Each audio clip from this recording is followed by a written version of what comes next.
ঠিক এই মুহূর্তে পুলিশের শাহবাগ থানার সামনে কিন্তু পুলিশের এক ধরনের কড়া অবস্থান রয়েছে। যেমনটি দেখছিলেন বেশ কিছুদিন ধরেই কিন্তু মাদ্রাসা শিক্ষকদের যে অবস্থান, সেই অবস্থানের কারণে কিন্তু এক ধরনের উত্তপ্ত পরিস্থিতি কিন্তু ছিল শাহবাগ থানার সামনে। ঠিক শাহবাগ মোড়েই কিন্তু বেশ কিছুদিন ধরেই শিক্ষকরা তাদের যে অবস্থান সেই অবস্থান করছিল এবং গতকাল কিন্তু পুলিশের সঙ্গে ধাওয়া ঘটনা ঘটে এবং শিক্ষকদের একটি প্রতিনিধি দল আসলে প্রধান উপদেষ্টার সঙ্গে সাক্ষাতের জন্য প্রেরণের একটি কথা আমরা কিন্তু শুনেছিলাম। তবে এখনও কিন্তু পুলিশের সঙ্গে গতকালের অবস্থান এবং যে ঘটনাটি ঘটে গেল এবং তারপরেও কিন্তু এখনও উত্তপ্ত রয়েছে শাহবাগ এবং যেমন পুলিশের কড়া অবস্থান রয়েছে ঠিক তেমনিভাবে পুলিশের অবস্থানের বিপরীতে কিন্তু আসলে যদি বলা যায় এখনও শিক্ষকদের যে অবস্থান, মাদ্রাসা শিক্ষকদের অবস্থান, সেই অবস্থান কিন্তু রয়েছে এবং যদি বলা যায় সময় বাড়ার সঙ্গে সঙ্গে কিন্তু আসলে যে ঘটনার বর্ণনা এবং ঘটনার পরিস্থিতি সেটি কিন্তু বেশ আলোচনার জায়গা তৈরি করছে। বিশেষ করে সামাজিক যোগাযোগ মাধ্যম থেকে শুরু করে শিক্ষকদের এমন অবস্থান এবং শিক্ষকদের এই কর্মসূচি ঘিরে কিন্তু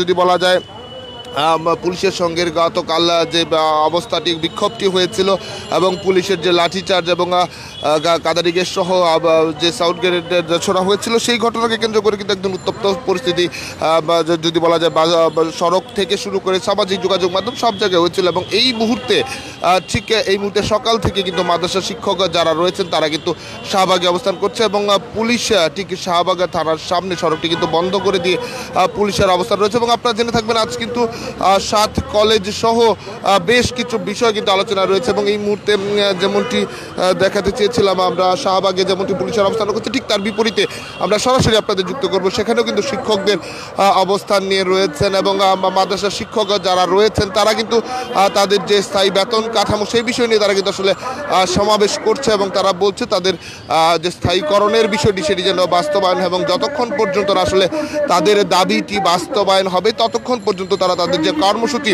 সেই কর্মসূচি তারা পালন করবেন এমনটি কিন্তু তারা বক্তব্যের মধ্য দিয়ে তারা বলছেন। আমরা লক্ষ্য করেছি তাদের এই সমাবেশটি যখন চলছে তখন বিভিন্ন জন আসলে সংগঠনের পক্ষ থেকে বিভিন্ন জায়গা থেকে এসে তারা কিন্তু সংহতি জানাতে আমরা লক্ষ্য করেছি। তবে তারা যেটি বলছে বারবারই বলছে তো যতক্ষণ পর্যন্ত আসলে তাদের দাবি বাস্তবায়ন হবে ততক্ষণ পর্যন্ত তারা এই তাদের যে কর্মসূচি সেই কর্মসূচিটি পালন করবে এমনটি কিন্তু তাদের পক্ষ থেকে জানানো হয়েছে। আমরা সরাসরি তাদের যে কথাগুলো সেগুলো আপনাদের সঙ্গে সম্পৃক্ত করে তারা কি বলছে সেটা শোনার চেষ্টা করছি।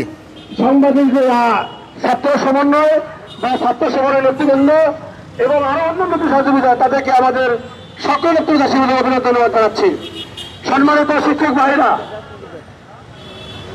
আমরা শিক্ষক, আমরা সেই শিক্ষকের আদর্শ জায়গা থেকে আমরা বিগত দিন আমরা 1 মাস আগেই আমরা কর্মসূচি দিয়েছি যে 19 জানুয়ারি আমাদের যুক্তিকে দাবি নিয়ে আমরা জাতীয় প্রেস ক্লাবের সামনে আমরা একত্রিত হয়ে সরকার আমাদের শিক্ষা মন্ত্রণালয়ের দায়িত্বপ্রাপ্ত শিক্ষা উপদেষ্টা মহোদয় এবং রাষ্ট্র পরিচালনার দায়িত্ব নিয়েছেন প্রধান উপদেষ্টা মহোদয়, অন্তর্চিকিৎসার প্রধান উপদেষ্টা মহোদয়।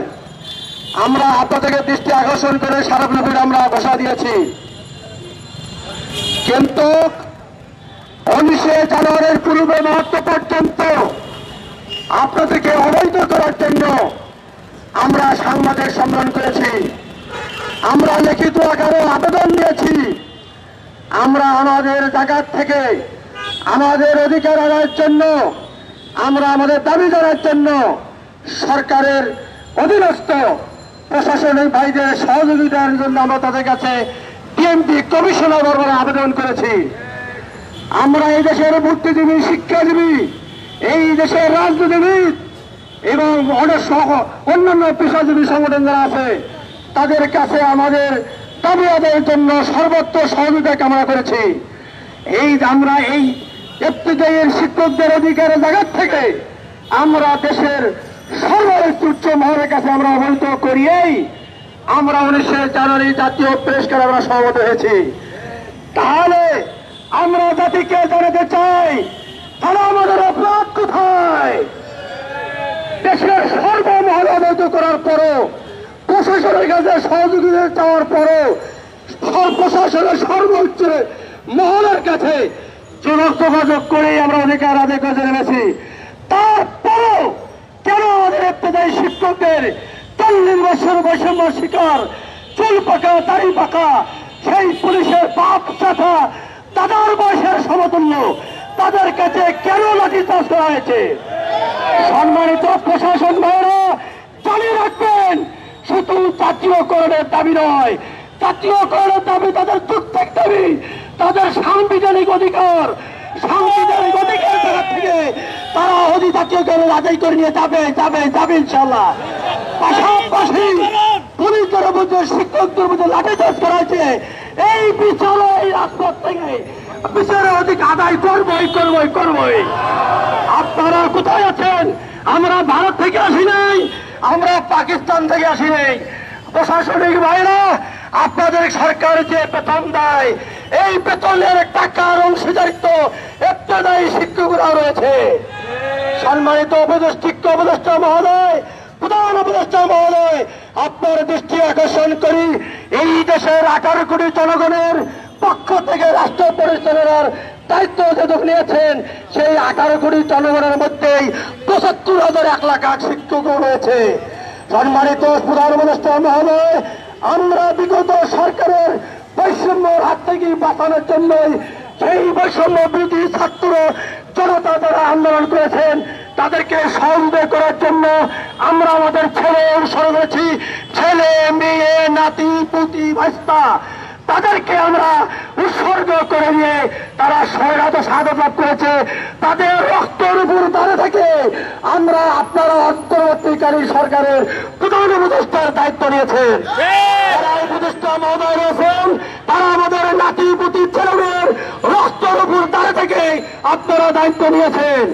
আর সেই জায়গা থেকে সেই রক্তর সাথে বেইমানি করে আপনার অধীনস্থ তৃতীয় বাহিনী, লাঠির বাহিনী আমাদের সেই বাচ্চাটা তাদের ছেলে রক্তের বিনিময়ে, তাদের ছেলে শাহাদাতের বিনিময়ে রাষ্ট্র পরিচালনার দায়িত্ব নিয়েছেন, তাদের উপর কেন লাঠি আঘাত করা হলো? এর পিছন শুধু বাংলাদেশের আদালত নয়, এর পিছন আন্তর্জাতিক আদালত পর্যন্ত শিক্ষকদের পক্ষে ধার করা হবে। আমরা এই দেশে, আপনারা দিল্লি ভারতের আমরা দান্দাগিরি করতে পারেন, আমরা বাংলাদেশের নাগরিক, আমরা কারো অধীনস্থ নই, কারো দান্দাগিরি করি না, কারো তোষামত করতে আসি নেই, কারো পক্ষ নিয়ে আসি নেই। আমরা আছি আমাদের অধিকার আদায়ের জন্য। যে অধিকার আদায়ের জন্য ছাত্র জনতা আন্দোলন করেছে, যে অধিকার আদায় করার জন্য নিজের টাকা রক্ত বিসর্জন দিয়ে 1800+ আমাদের ছেলে মেয়ে শাহাদাত লাভ করছে, সেই শাহাদাতের রক্তের মর্যাদা মূল্য জায়গা থেকে আমরা অধিকার আদায় করে যাচ্ছি। সম্মানিত শিক্ষা উপদেষ্টা মহোদয়, আপনি আপনার শিক্ষা উপদেষ্টার দায়িত্ব পালনের প্রায় 6 মাস কার্য অতিবাহিত হচ্ছে, তারপরও এই আপনার শিক্ষার মন্ত্রের দায়িত্বের বৈষম্য এবং জীবন বঞ্চিত কারা, এটা কি আপনার নজরে আসেনি? এটা কি আপনি তথ্য নেননি? যদি না পেয়ে থাকেন, আপনার অধীনস্থ যারা দায়িত্ব আছে, শিক্ষা সচিব থেকে শুরু করে শিক্ষা মন্ত্রণালয়ের অধীনস্থ উপজেলা থেকে দায়িত্বশীল যারা আছে, তাদেরকে আপনি অবহিত করলেন না কেন? আর তারা আপনাকে জবাব দিল না কেন? এই জন্য এই দেশের ছাত্র জনতা জনগণ সবার কাছে জবাবদিহি করতে হবে। আমাদের এই শিক্ষকরা মানুষ গড়ার কারিগর, তারা থাকবে শিক্ষা প্রতিষ্ঠানে মানুষ গড়ার কারিগর হিসেবে মানুষ তৈরি করে দায়িত্ব পালন করবে। তারা কেন আজকে এই জাতীয় শাহবাগের মধ্যে দিদি বাচ্চা ছেলে মেয়ে বৃদ্ধ বাবা মা সবকিছু ফেলে রেখে তারা এই কনকনা শীতে আকাশের নিচে তুলে বলা ধোয়ার মধ্যে জীবনের ঝুঁকি নিয়ে তারা আজকে অধিকারের প্রেস খেলাবি শাহবাগের মধ্যে এসেছে? এটা কি আপনাদের বিবেকে বাধে না? এটা কি মানবাধিকার লঙ্ঘন না? সম্মানিত শিক্ষা উপদেষ্টা মহোদয়, আপনারা যখন শপথ নিয়েছিলেন, আপনারা ছাত্র জনতা এই দেশের জনগণের কাছে ওয়াদা করেছেন যে আমরা দায়িত্ব পাওয়ার পরেই সর্বপ্রথম বৈষম্য শিক্ষার যারা আছে তাদেরকে দায়িত্ব পালন করবো। আপনারা বলেছেন মানবাধিকার লঙ্ঘনের শিকার যারা হয়েছে, মানবতার জায়গা থেকে সেই জায়গায় আমরা দায়িত্ব পালন, তাদেরকে দায়িত্ব পালন করবো। আপনার শিক্ষক সর্বপ্রতিষ্ঠা মহোদয়, আপনার বক্তব্য ভাষণ এখন গোটা বিশ্বের করে আছে।